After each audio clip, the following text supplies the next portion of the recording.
What's up? Finally, I have another guest. It's Eric the Cutie, aka Eric, or just E, Easy E, all the E. Anyways, so I came up from Arizona. He's a homeboy. I got him a couple beers. That was cool, and he still wanted to see what's up with this. I go, hey, I gotta have a video for it because it's from Huss, from Arizona.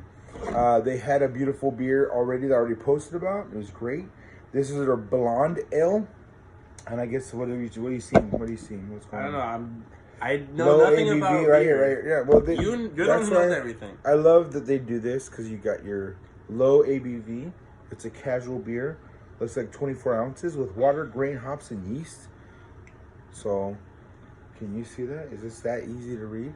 Yes, it is. That's the beauty of it. That's right. So, thank you, breweries, that take the time to put that in because, like, that's meetings. That's like cooperating with the person that produces your cans. Like, a great job. So, I'm not going to be in this all the way.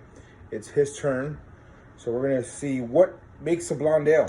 Beautiful balanced water, yeast, hops, and grains. I'm going to pour some for color. So is there a reason why you pour it? Like, yeah, I want so when you do this, well, the angle, if you don't do it right, this whole head of beer could be like all that. So okay. Yes.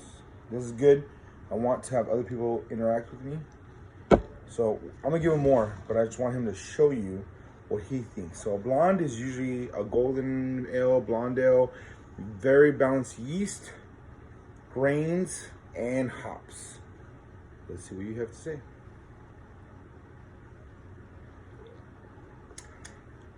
Very golden grain, a little bit of wheat, a little bit of barley.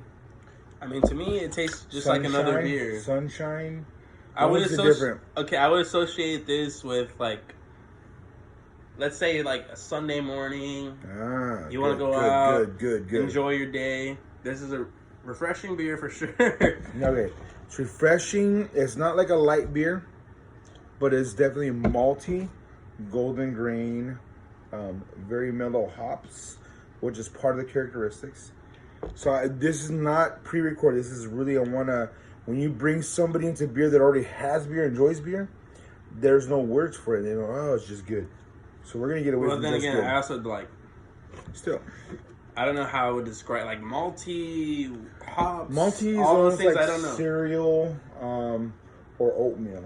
Oatmeal is usually what I go with. Oatmeal is like kind of wet, but very familiar. People hate oatmeal sometimes, but that wet grain kind of really helps you understand. Oh, this is what I'm going for. This is what I want.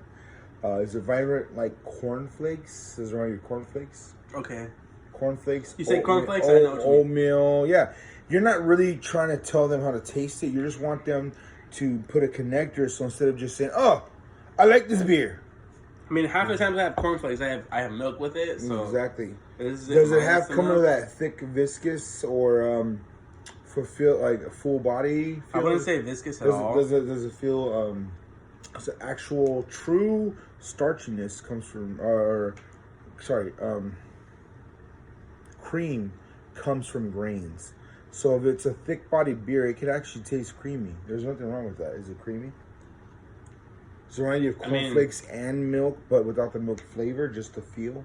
I would say yes, because half the reason why I eat cereal is because milk, of the starchy, the richness, the fatty, and the complexity that's so simple but so in your face.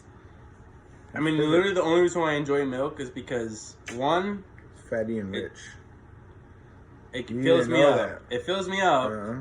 Two, there's milk in it. Well, this beer fills you up. The milk is always refreshing for me. Yes, this beer would. Does it fill you up and it's refreshing? If I were to drink this whole thing, I would definitely be bloated. That's what you need to know. You don't have to be so bloated. Is why you don't touch beer a lot.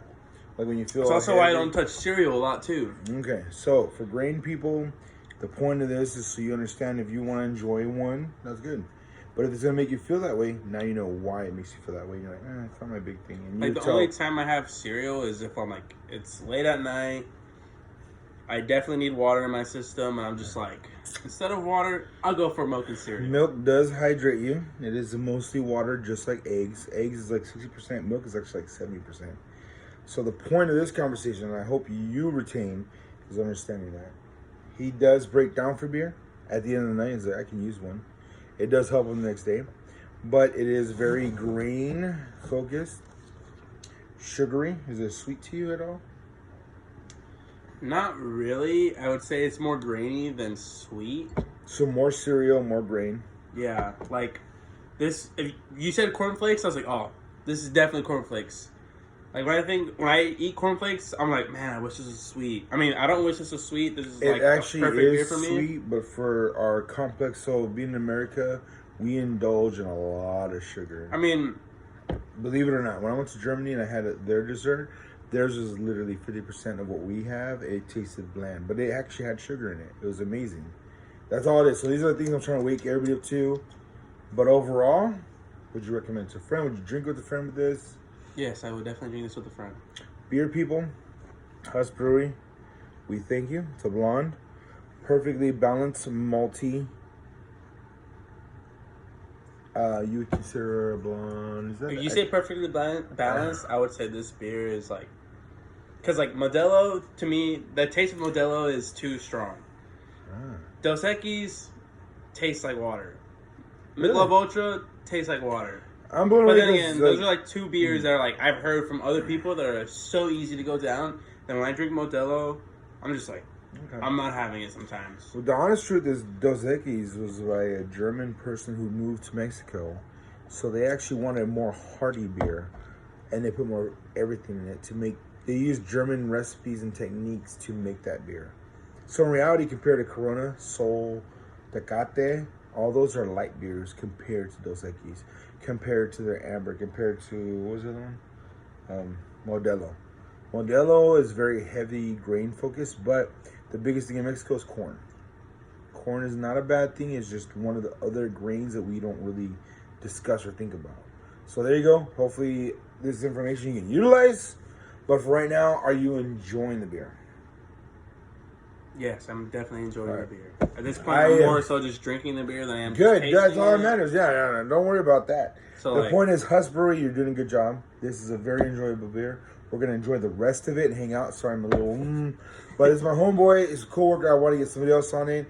Because a second opinion is always a good opinion, even if it's bad. Because you just need to think about things. But overall, you're good. my opinion's bad. No, it's not bad. It's just definitely... the beer's, It's not yes, just it's me good. like, hey, you're going to have to follow me. You have to only listen to me. No. We have multiple minds, and all of them can coerce to where you know if you want beer or not. And that's the whole point. So thank you, Huss Brewery. Thank you, Eric.